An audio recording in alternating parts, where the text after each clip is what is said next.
Hi guys, welcome in this channel. This reading is for Gemini. Your energy at this time, Gemini.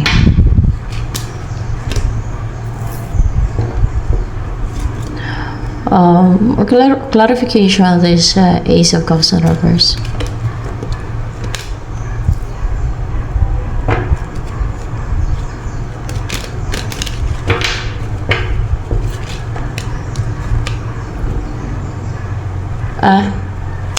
It's a negativity galing sa malayo yan na hindi nagsaksigid na manatili sa'yo. Para bang sinendan ka, binigyan ka, o binuhusan ka ng negativity. No? Through spiritual na gawain. Yung pag-sense ng negativity. Para bang spiritual attack, mga ganun. Psychic attack. Or mga ganun ba? So, more information.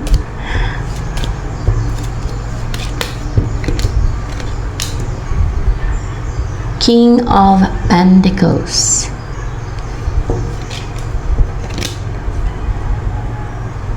More clarification with this King of Pentacles. Kasi natanggal na yung baggage or mga karga. Yun na yun. Natanggal na sa yung mga karga. Yung negativity o mga baggage or kung ano man tong pinagsisense sa'yo na pinapasan sa'yo ba. Yan. That's why you're stable now. Secured, grounded, firm, and of course stable, no? Kasi King of Pentacles, and reliable, and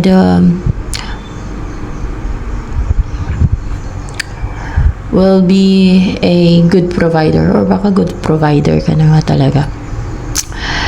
Wala na mga humaharang, humahadlang, o makapanghadlang, o yung mga nagbablock ba. May pigil sa mga gusto mong i-pursue, gawin, ano yung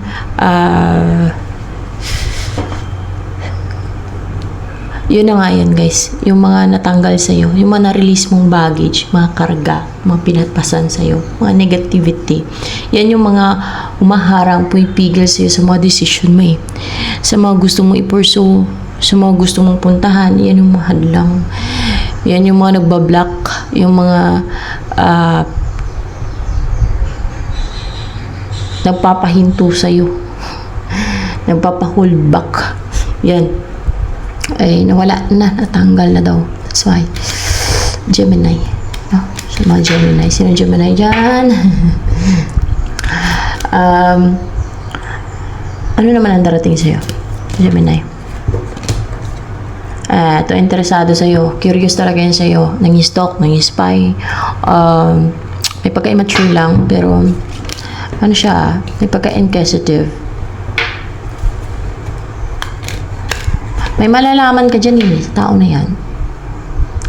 Or may gusto siyang malaman. Pwede din ganon. May gusto siyang malaman.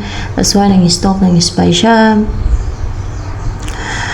Anong gusto niya malaman sa'yo? Let's see.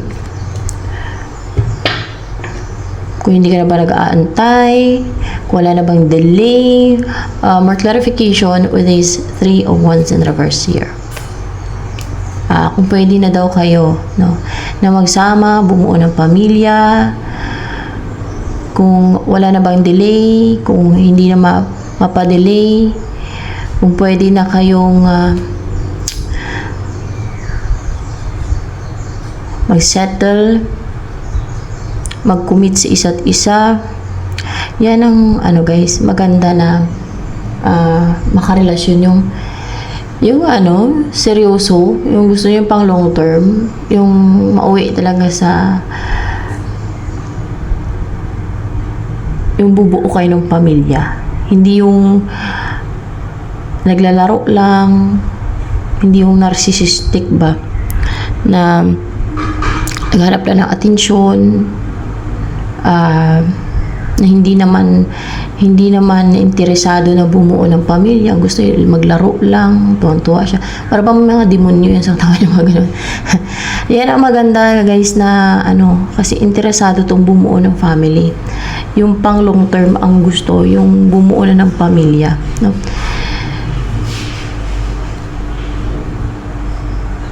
Kasi kung mga naglalaro lang, ang gusto yung pang short term na relationship lang, kasi gusto niya ng attention or may paglaruan siya, or gusto niya lang i-boost yung confidence niya, self-esteem through pakipag-relationship sa'yo, magkaroon ng relationship sa inyo.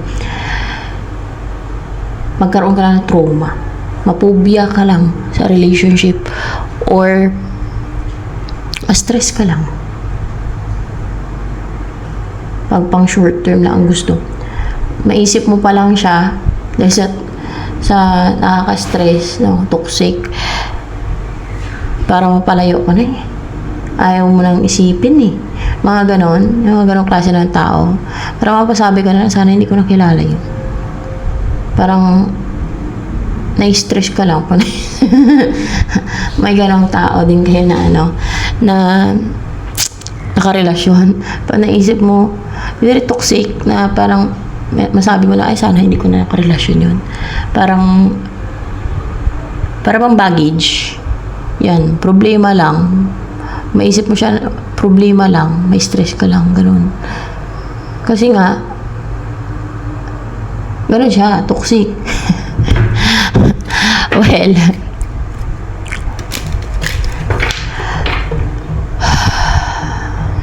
ito magandang choice at interesado talaga siya na bumuo ng masayang pamilya with you. Ikaw ang wish fulfillment nito.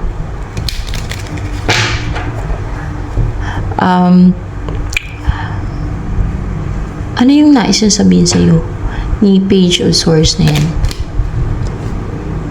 Ay, attracted talaga siya sa'yo. Gusto ko niya asawahin. Blooming ka daw. Nasa'yo ang lahat ng gusto niya. Gusto niya mapangasawa. Parang neat and clean.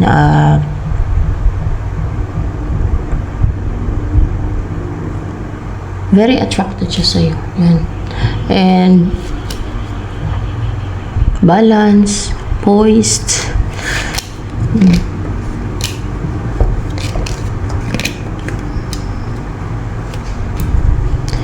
Hindi na daw magtuloy-tuloy yung alin.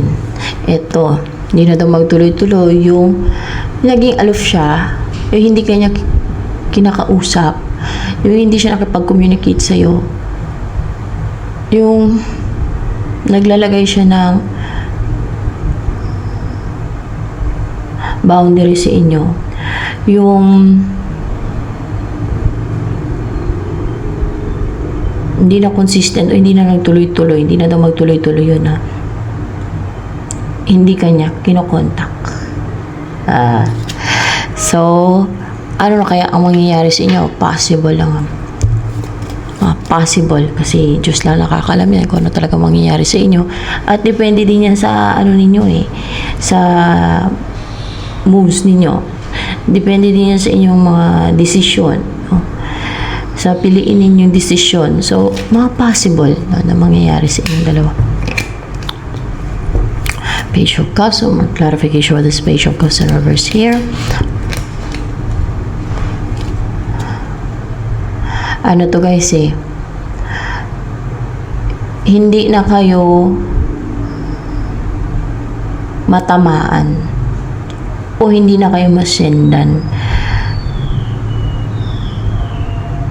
ng mga yung pang-backstab, patraidor na atake. Ano tong sinesend na to? Spells. Let's see. No. Backstabbing na iba. Hindi siya backstabbing. Evil eye. No. Meron yan eh. Arrows, ill-wishing.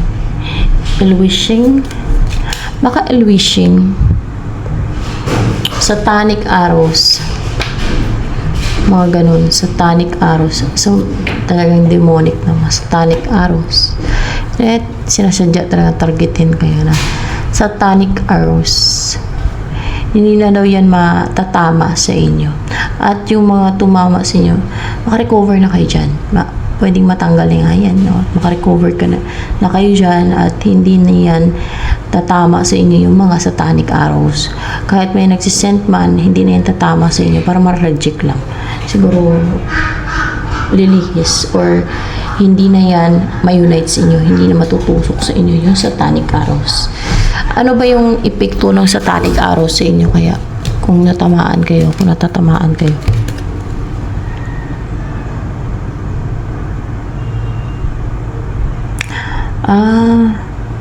Na hindi kayo nagtataas ng wall sa third party. So, ibig sabihin, there's always a third party sa connection nyo. Ganun. Laging may kontrabida, may third party. So, ano yung pwedeng satanic arrows doon eh. Hindi lang arrows, kundi satanic arrows. Mga ganun. Yan. Hindi lang arrows kundi satanic arrows talaga. Hindi lang negative arrows, kundi satanic arrows. Clarified by devil kanina. So, ano yung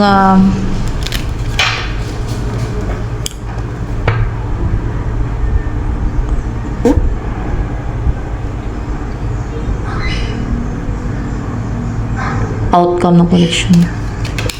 Outcome. Possible lang. Possible. What's with the star in reverse here? Possible lang ito. More clarification with the star in reverse here.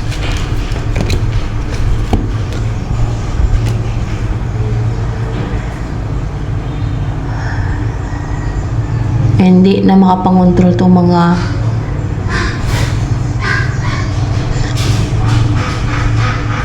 hindi na positive, hindi na hopeful. Ibig sabihin negative na yung result ng mga ginagawa nila na gusto nila makontrol, mahadlang, mag-restrict, pigilan kayo. Hindi na yan sila kung nakita niyo may binubuhos dito, hindi na yan sila makapangbuhos ng like negativity. Ano ba itong binubuhos nila na hindi na mabuhusin yung negativity? Hindi yan negativity dito. Ano ba yan? Clarified by restrictions. Restrictions. Mga restriction, binds, chains. Kasi nga gusto mo kayong kontrolin, di ba? Hindi na yan sila makapangontrol. So, di ba? Restriction talaga. Mga ganyan. Mga binds, chains, restrictions. Yan. That's why, itong mangyayari sa inyo, guys.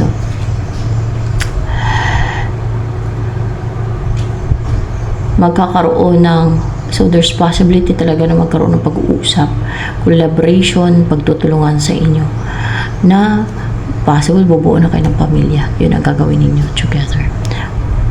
Malaman nyo na lang yan. Pag nagtagumpay kayo na bumuo na ng pamilya, malalaman nyo kung anong gagawin ninyo. Bubuo ng pamilya o meron kayong mission or whatever. So ayan, ito na lamang for Gemini guys.